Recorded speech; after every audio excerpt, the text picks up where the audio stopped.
What's going on, YouTube?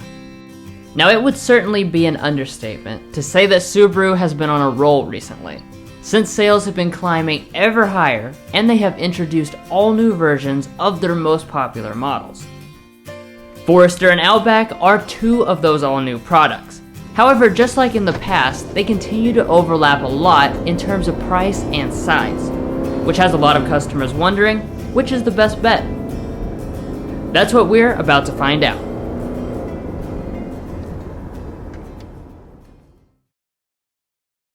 Alright, so kicking things off here, we have to talk about pricing and equipment of these two. For the Forester, we selected the middle trim called Sport, that is probably the most popular one among customers. Obviously, every Subaru has standard all-wheel drive, so after factoring in a small selection of options and the $1,010 destination charge, the total is a very reasonable $31,010. Now, like I said, the prices overlap a lot, though the Outback is considered the more premium product. Because of this, you will have to drop down one trim on the Outback to make it cost the same as the Forester. In this case, that would be the premium model.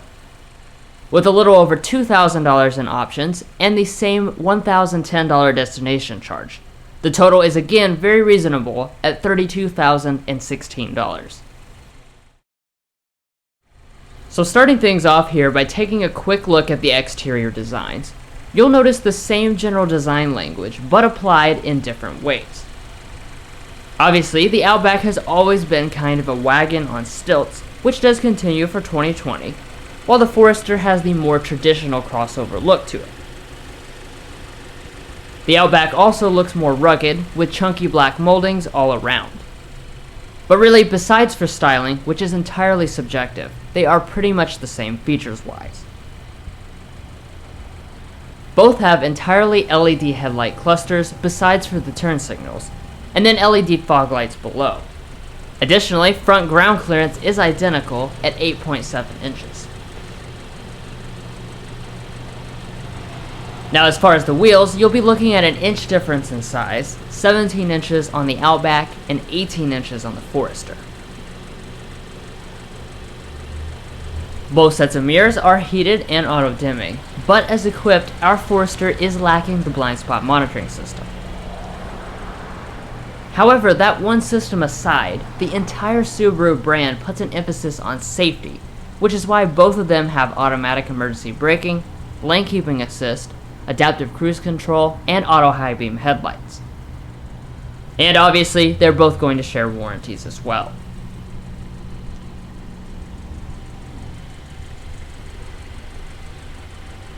Finally, the last thing to mention on the outside is that the Outback can tow larger loads of up to 2,700 pounds as compared to the 1,500 pounds in the Forester. So that's it for the exteriors. So now let's go ahead and check out the cabins before we take them out on the road.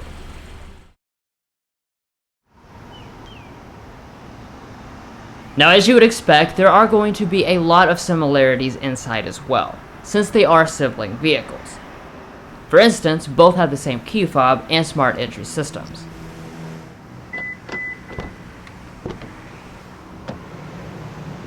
However, once you open up the doors, the interior designs don't look all that similar at all. The Sport Forester always comes with this gray, black, and orange color scheme, and then for the Outback, we have the warm ivory color. As far as the seats themselves, both are cloth with 10-way power adjustment, and have multi-stage heating.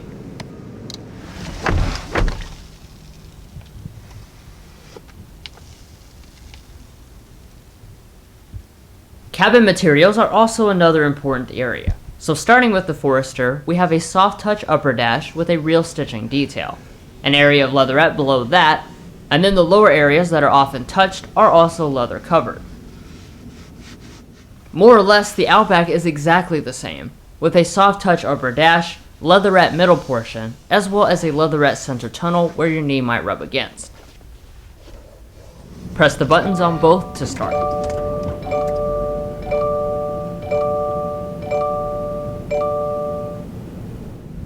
As far as the gauges, they are pretty much the same, with 4.2-inch multifunction displays. They both also have helper displays, the Forester having a separated one on top of the dash, and the Outback's integrated into the large main display, which we'll talk about a little later on.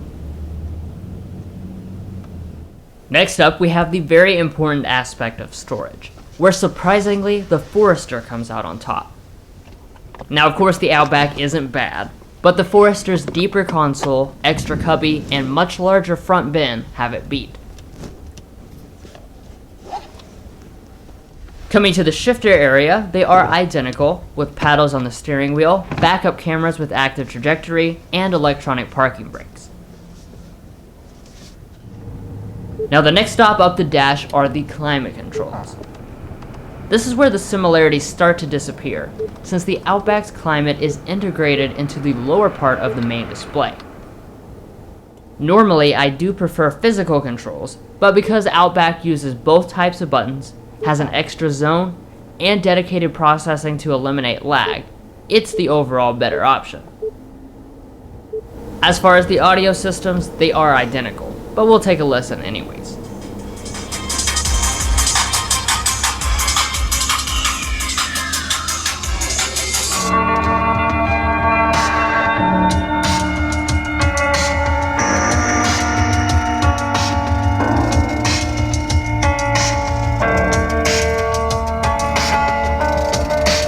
And now that brings us to the elephant in the room, the infotainment screens. It pretty much goes without saying that the Outback's 11.6-inch display is nearly twice as big as the Forester's 6.5-inch one. And that does have big benefits in the amount of information that can be displayed at once.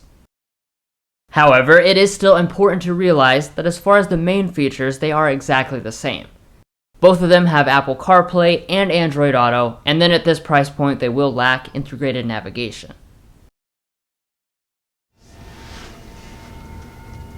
Finally, the last thing to mention is a big advantage for the Forester, and that's the fact that it has a standard panoramic moonroof, while the Outback at this price point doesn't have any kind of moonroof at all.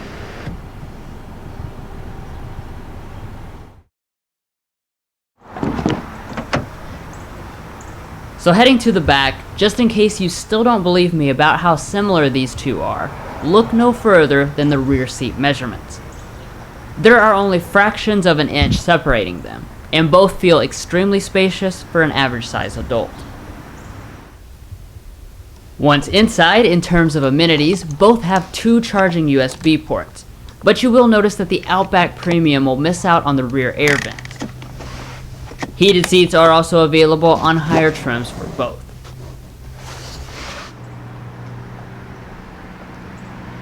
Moving around to the rear, our Outback has a power tailgate with the hands-free activation, while the Forester's is manual unless you add a $2,000 package.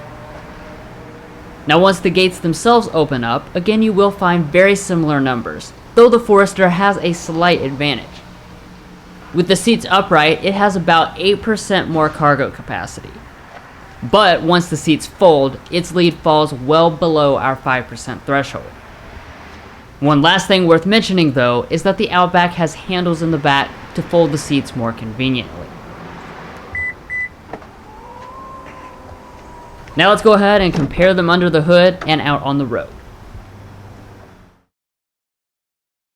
As you've seen up to this point, these two crossovers have a lot of similarities, and that continues here under the hood. Both have the exact same engine, a 2.5-liter naturally aspirated boxer 4-cylinder, making 182 horsepower and 176 pound-feet of torque.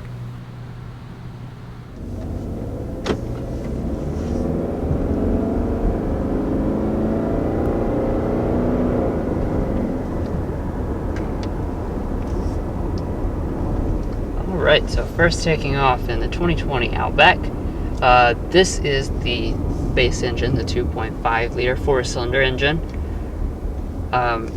This will be what most people will choose. So while this doesn't get all the headlines and stuff like the XT, it's very important that this model be very good. And initially, my initial impressions here are that it feels really quite peppy. I'm very surprised.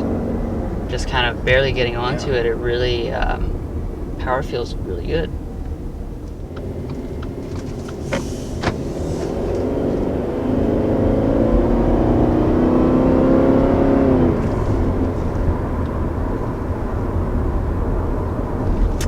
there's our first acceleration in the 2020 Forester.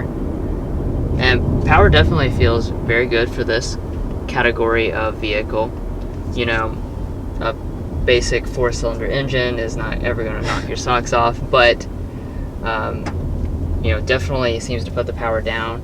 Subaru also does pretty aggressive throttle response, so they make the most of the 182 horsepower that this 2.5 liter naturally aspirated boxer 4-cylinder does produce. It is paired to standard symmetric all-wheel drive, and both have continuously variable transmissions. Of course, as you would expect, this does produce very similar experiences when accelerating. Also, just right off the bat, I just want to go ahead and talk about the CVT. Extremely responsive. You can just tell how quickly it responds to the way that I change my position on the throttle. It's not got any of that CVT lag where you put it down and it has to figure it out and, you know, just kind of wail around and whatever. You know, if I press lightly, we kind of just stay right here. I press down heavier, it immediately jumps it up and gets me going in an appropriate way, and then brings it back down almost like a traditional gear shift. There are some drive modes that you can switch into. So this is our S sharp. You can see it kind of immediately rev things up. That's going to make things sportier. We do also have manual simulations with paddles that we can try out here in a second and see how that is, but for the most people you're going to keep it in the normal mode, cruise around like we just did, and you'll notice a CVT that is very responsive. One important factor to mention is that the Outback can be equipped with a more powerful turbo engine, which is something that this newest generation of Forester can no longer do. Both these crossovers have moved to Subaru's new global platform, which gives them big benefits in terms of ride and handling performance. Structural rigidity is up, and both steering setups are heavier and more accurate than their outgoing generations.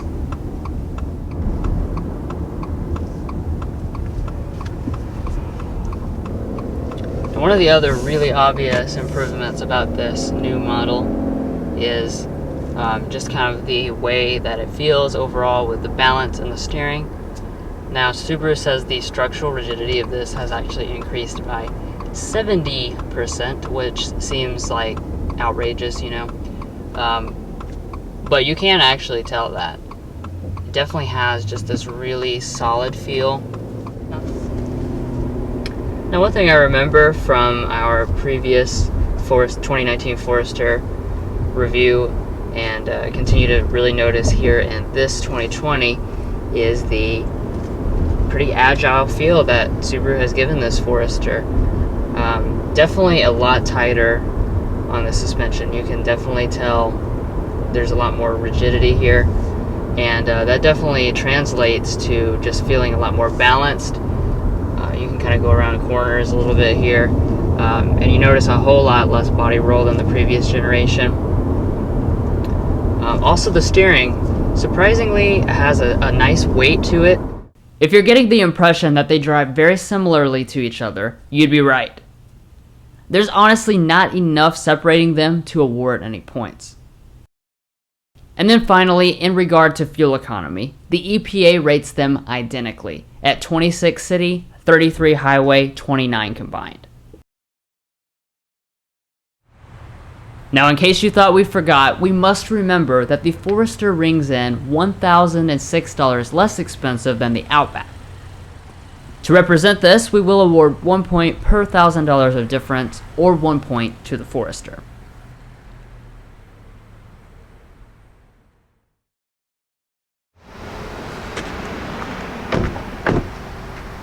So there you have it. The two Subaru crossovers finish neck and neck.